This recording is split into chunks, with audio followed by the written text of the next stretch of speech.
Priprav si topánočky, Interaktívny Kahoot quiz. pretože Čo? 6. decembra je sviatok svätého Mikuláša. 7. decembra je výročie UPCčka. Príde Mikuláš, 10:30 svätá omša.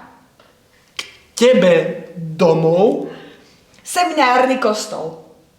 aby ťa Mikuláš našiel, daj si topánočku do okna. Ak chceš mať teplý obed, zapíš sa do formulára.